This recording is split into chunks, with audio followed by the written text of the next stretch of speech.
A suburban plot by turn-of-the-century designer Gertrude Jekyll is one of the revelations in half an hour from the team of Gardener's World. Before that, Julian Pettifer returns with a new series of Nature, examining the ways in which the European community is taking control over Britain's environment.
Skipping round our water. I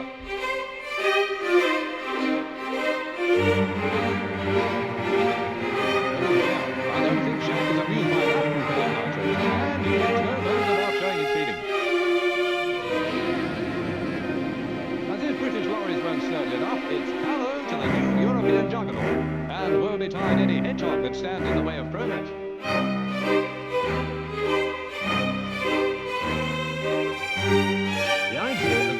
Meddling in Britain's affairs touches a raw nerve, particularly when it comes to our environment. But like it or not, we're already closely bound up with the European superstate. Hundreds of community environmental measures have already been implemented, and this is a summary of what's on the way. And believe me, they delve very deeply into what Mr. Hurd described as the nooks and crannies of everyday life. One fundamental truth was almost buried by the millions of words generated by the 2,000 journalists at the Maastricht summit. The treaty designed to establish a single European currency is expected to be the main result of this meeting, laying out a detailed plan. The keyboard conspirators invented a new myth, that Maastricht was the foundation of a federal Europe. But the real foundations were laid almost 15 years ago, with the first of a stream of environmental legislation. It's already regulating our lives in a very personal way. By the end of the year, another nook in our daily lives will bear the stamp of community intervention. And it'll be clearly visible here on our supermarket shelves. In an attempt to give some reliable guidance to the green consumer, this point symbol will be found on a large range of manufactured goods like soaps and detergents, but not so far on food.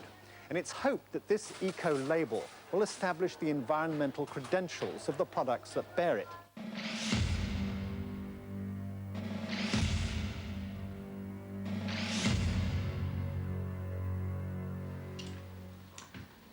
Just look. Ground in blackcurrant on Natalie's socks. Engine oil on Simon's bib. And, oh, I do wish my husband wouldn't do that. But this gives me a wash day worry.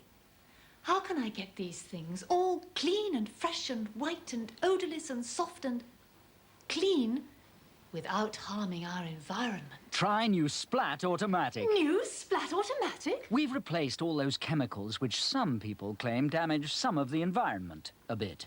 And we've added extra concentrated cleaning power which digests the stains other powders can't see. So, with new Splat Automatic, I get a clean wash and a clean conscience. At last, no more wash day worries, thanks to Splat Automatic.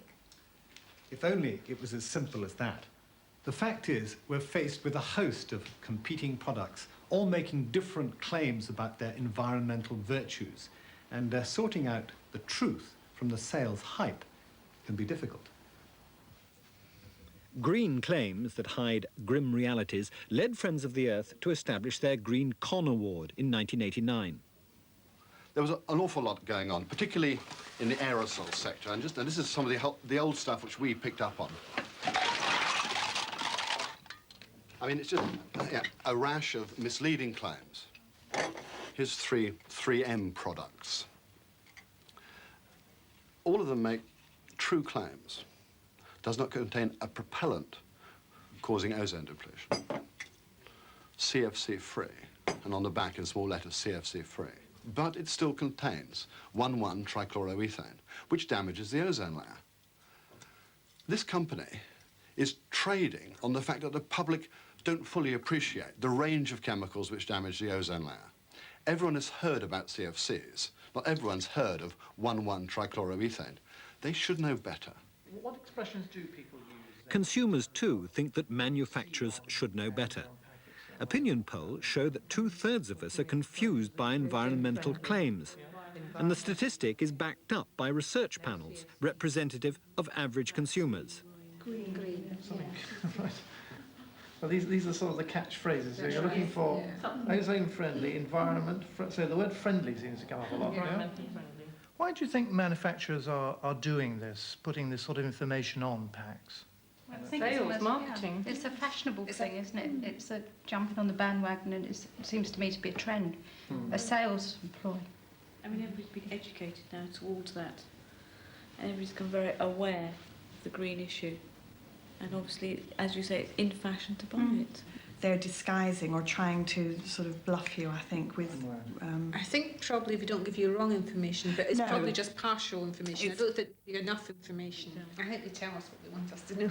Yeah, again, the economical truth. Because everybody's trying to survive in a kind of monetary sense. Therefore, they'll say anything to get their products sold, which might sound as though they're immoral. Well, I'm sure lots of marketing is immoral. But we're a very gullible public. Even if we're not gullible, even if we're quite sceptical, we can still be impressed by some of the green images that appear on certain household goods. In return for supporting the work of the Royal Society for Nature Conservation and the Worldwide Fund for Nature, 2 companies have been allowed to use the charity's famous logos, the badger and the panda, on their products. So, how's things? Oh, not bad. A few personal appearances on a best-selling range of cleaning products. Do you have to use the stuff? Are you joking? With my fur? So what about the environmental effects? Oh, I'm sure they wouldn't have asked me if it was dodgy. But if no one knows the full environmental impacts... So, I'll tell them you're not interested. Oh, just a major multinational, offering thousands to any woodland mammal willing to pose on their toilet cleaner. Ah, well, maybe I should have a word. Some companies have already had a word with the Women's Environmental Network, but that charity has refused to allow its logo to be used on any products. Their director, Bernadette Villele, is worried that consumers often see such logos as a green endorsement. It gives it a kind of tint of credibility. They think, oh, well, WWF or NCT, they must have looked into this, they must know what they're talking about. I'll buy that product. Somebody knows there that it's all right. Well, of course, if the charity has only done it to make money, you know, some of these charities are very poor and they don't have the resources to look into these things. If they've only done it to make money, then, of course, you've got a problem there. You've got a problem of credibility. When a consumer sees the WWF logo on a product, does this not, in a sense, amount to a kind of eco-labelling, a sort of green warranty, as it were? Well, you're putting an interpretation on that, which, frankly, we don't believe is there. We believe that panda symbol is simply showing that the company is supporting WWF. It actually says that, is supporting WWF in its work for the environment. And that's what this is all about. This is the side of an aerial ultra package, and underneath the paragraph which says environmental information, we have the WWF logo, and this statement, Aerial Ultra is working with WWF towards a better environment. Well, now, surely any reasonable person would believe that that was an endorsement for the environmental claims that are made above it. Our panda logo is not in any way an endorsement of a product. It never is intended to be, and it never will be. The new marketing language is becoming not just greener, but generally more colourful. Now even retailers admit that some of the favourite bits of green speak, environment-friendly, for example, are just baby talk, soothing but meaningless. It was an attempt to show the consumer that this product cared a little bit more for the environment than previous standard products. And it was a term that at the time we all thought meant something. I mean, we've subsequently learned that it means very little. And I mean, I think a lot of people might argue that environmental friendly is something that couldn't be applied to any manufactured item. Well, I think a lot of manufacturers will have different views, and this is part of the enormous confusion that's grown up over the last few years about what do you mean by environmentally friendly, which is why we've moved to environmentally friendlier, so that we can compare it with our standard product and we can justify the claims that we make. But there is an enormous amount of confusion. Soon, this EC label will be telling us which products are the greenest. But do we really need all the bureaucratic bother of eco-labelling? According to the British committee that investigated how the label might work, we do. These issues are so complex that it's unrealistic to expect every individual consumer to work them out for themselves. There are some things which really need to be done collectively, and it seems that the sort of research and the sort of discussions that need to go on to identify environmental performance of products are really an ideal sort of thing to be done at a pan-European level. Everybody can pool resources, and we can come up with hopefully, some common criteria which will benefit all consumers in the community.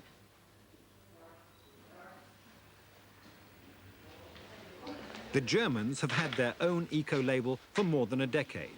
The Blue Angel has proved to be a real blessing for doubtful consumers. It's a government-backed endorsement of a product's green credentials, and it's worked near miracles in the paints industry. To merit a Blue Angel, paints must contain less than 10% of environmentally harmful solvents. Normal gloss paints contain between 40 and 60% solvents. 3/4 of the solvent-based paints bought by German consumers now carry the label. Manufacturers have changed their product to match the demand.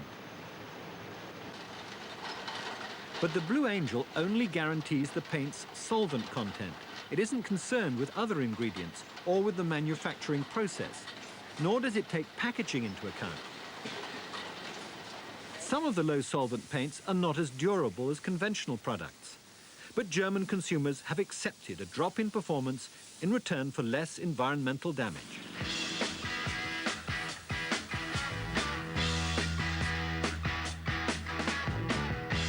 But the scheme does have a fundamental flaw, which even allows Hell's Angels to be Blue Angels. Get your motor running. Head out on the highway. The label's awarded to a product for one criterion only. In this case, it isn't petrol consumption. It isn't because it's pollution-free or because it doesn't add to traffic congestion. This moped was awarded a label because it's deemed to be quiet, or at least low noise. Converts to the Blue Angel recognize that it can't be the environmental gospel. A far more comprehensive system is needed, one that doesn't make bizarre awards for low-noise bottle banks or even low-noise lawnmowers. I do not believe that noise is the most stringent criteria for evaluating the environmental impact of a lawnmower, because noise you have only for 10 minutes or 20 minutes while you actually do the work, whereas the material components of the lawnmower, the steel casing, the plastic parts, the insulating material in the electric motor, the energy uptake of the motor will be around for much longer time, throughout the lifetime of the lawnmower. The European eco-label will be far more comprehensive than the Blue Angel. It'll be based on cradle-to-grave analysis, looking at the environmental impact of every stage of the product's life, starting with its manufacture.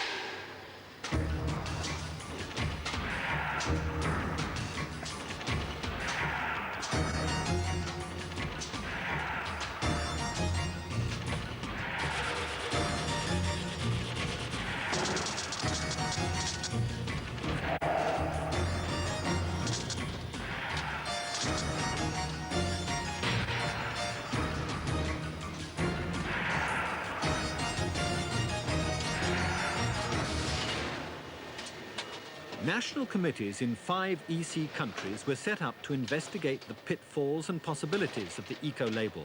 Each looked at the life cycle of a different product. The British committee chose washing machines. In the manufacturing process, they considered pollution of air and water, consumption of energy, and solid waste.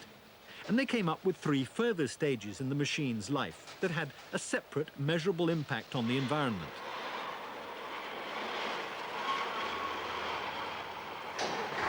They looked at distribution, and they looked at use, particularly at the water, energy, and detergent needed to keep a machine running.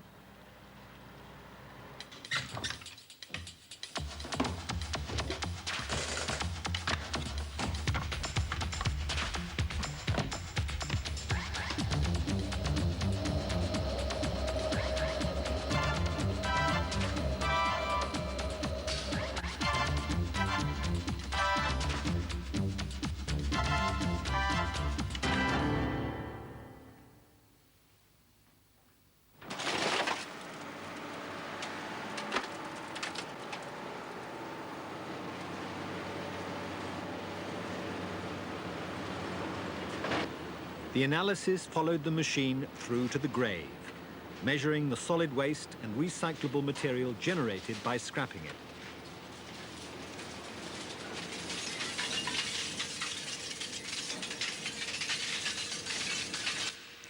The report came up with some interesting results. Making and distributing the washing machine accounts for less than 10% of its lifetime energy requirement and proportionately small pollution output. What creates the damage is using the machine. 90% of the energy consumed and the consequent pollution comes from washing clothes. Scrapping the machine hardly merits a mention. So in deciding which machines will win the coveted eco-label, it's likely that the main factors will be the amount of water and energy used, together with the amount of detergent wasted. The life cycle sounds like a foolproof test for awarding the eco-label, but things won't always be that easy.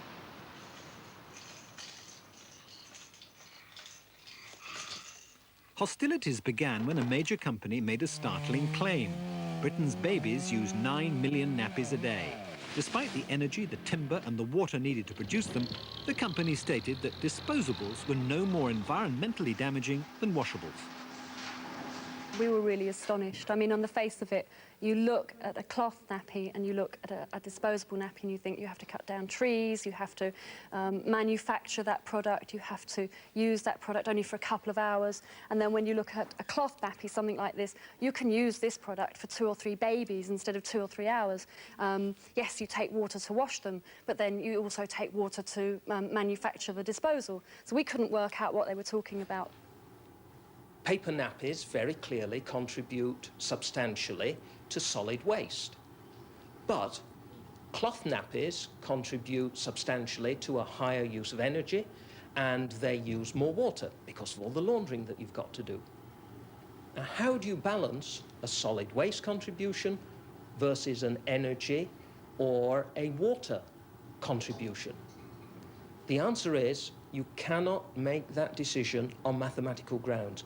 You have to choose, and those choices are difficult. The choices may be so difficult that separate eco-labels could be introduced, one for the best disposables and one for the best washables. But life cycle analysis is still in its infancy, and some foresee serious difficulties if it's to be a definitive guide. Is it possible, do you think, to manipulate life cycle analysis to get the results you want? Oh, of course it is, yes. All you have to do is choose the criteria that you want to highlight. For instance, if you choose to use old data on the product that you don't like and new data on the product that you do like, you can very easily manipulate them.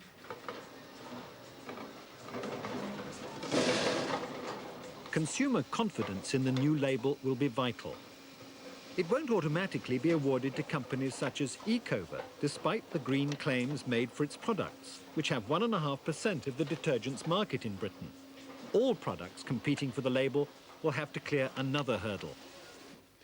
One of the most important aspects of this scheme, I believe, is the fact that products, in order to qualify for a label, have to be able to show that they perform well.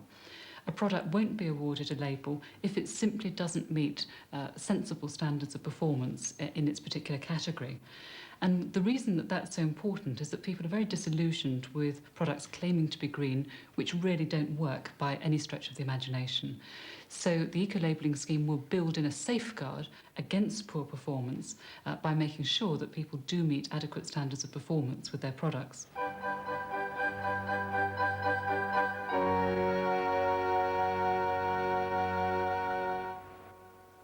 The potential clash of performance versus environment is at its fiercest in the detergent business. Ecover would like to be a model for the rest of the industry. Its Toy Town travelling exhibition is a guide to the perils of water pollution caused by some of the ingredients used in conventional detergents, above all, phosphates. They're used to help rinse away dirt more effectively. In 5 European countries, phosphates have been either banned or restricted, because when they get into lakes and rivers, they can lead to the growth of algae. Algae can kill fish by depleting oxygen, and sometimes it is in itself poisonous. Dogs and sheep that have drunk from algae-contaminated British reservoirs have died. Ecover have replaced phosphates in their detergents with a mineral called zeolite. That's why I'm so grateful to the people at Ecover, the original environmental washing powder for The company has now gone on the offensive in Britain. It's countering the multi-million-pound advertising spend of the big detergent manufacturers with its own brand of recycled advertising. In other words, Ecover's greener, much greener. Greeny, greeny, greener. As green as any greenie you've ever seen here. Ecover washes righter. Right. Well, that animation's a lot better than it was. Ecover's Robin Bynes believes that pressure from his David-sized company has forced the Goliaths of the industry to change their formulations and go greener. But some say his company's products don't work as well as conventional powders. And I think consumers have had a lot of confusing messages about green products not performing well. I mean, it's obviously to big manufacturers' advantages to get these kind of messages over to people, and we need to counter that. Minimum environment impact, then, that's something that obviously has a great deal more meaning for you than the other ones we've seen so far. So let's look at point 6 then, the last point then. That says kind to the environment, and I think what you were saying Consumer panels reflect the scale of the problem faced by companies such as Ecover, trying to persuade the public that green can mean clean. In what way were they claiming to be better, though? Well, from an ecological point of view, but not necessarily from the purposes that I had, which are to grab it up children. I think they were honest. I don't think they did claim to give a better product. No, they don't. I think just to be environmentally friendly. The washing powders or the washing up liquids is that you feel, or I feel in the sense that if you buy the environmentally friendly ones, you are in fact settling for a less good product in a way. Although it's environmentally friendly, it won't clean or wash up as well. You can feel virtuous when you yes, that's right. Virtuous and dirty.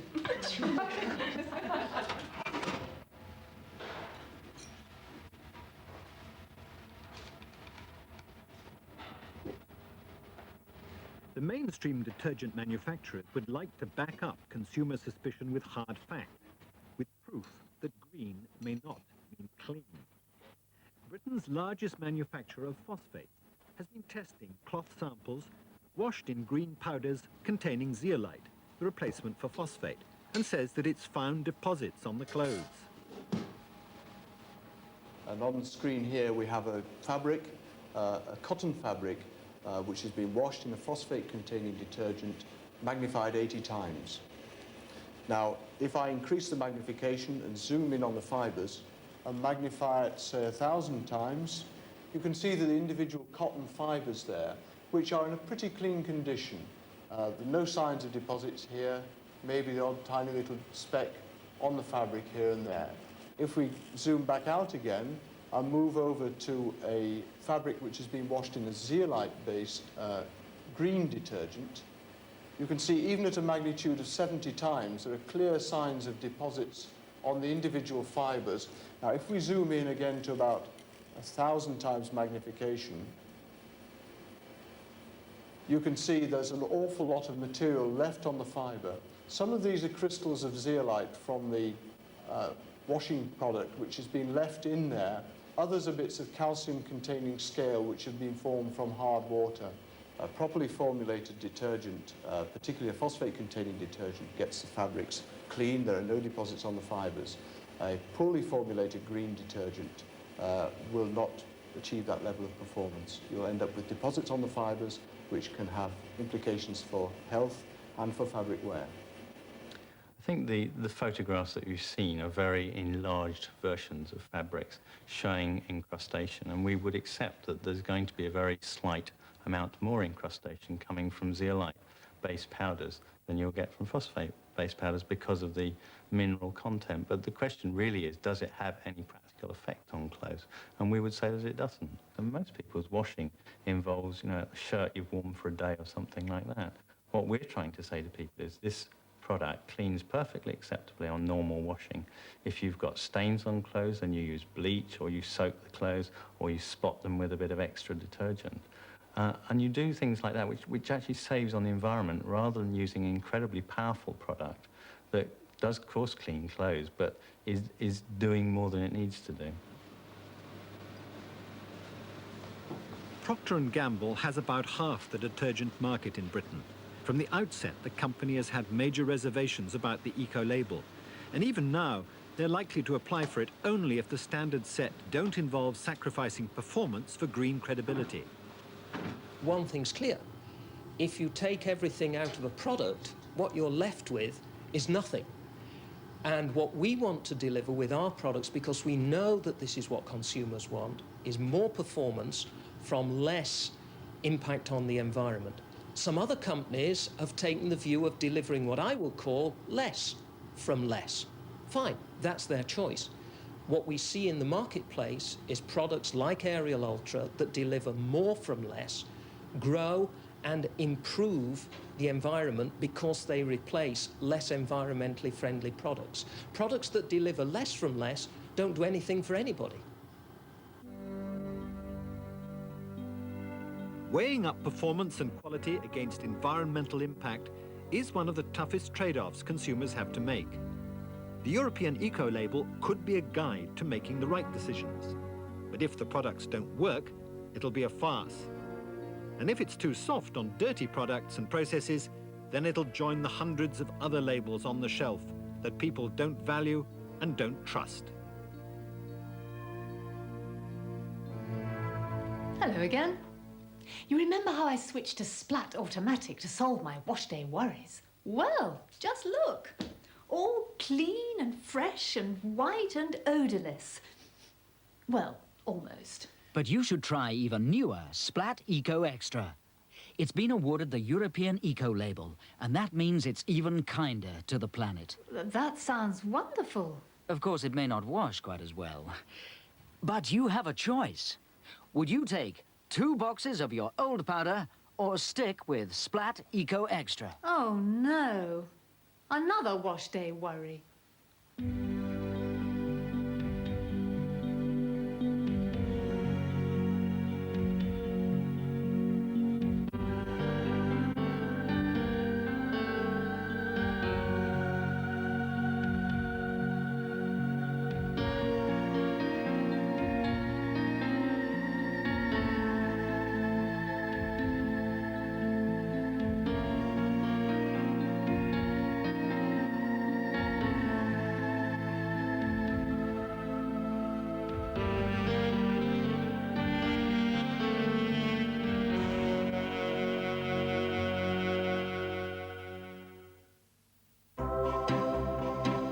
The new BBC Wildlife magazine examines conservation versus captivity following Wildlife on One's not-so-cuddly pandas. As BBC2's Nature series looks at Europe and the environment, there's a full guide to the EC and ecology. Snap into action with the launch of the Wildlife Photographer of the Year competition and get the buzz on the natural world's busy bumblebees, plus a free Bees of Britain wall chart, all in the new BBC Wildlife magazine.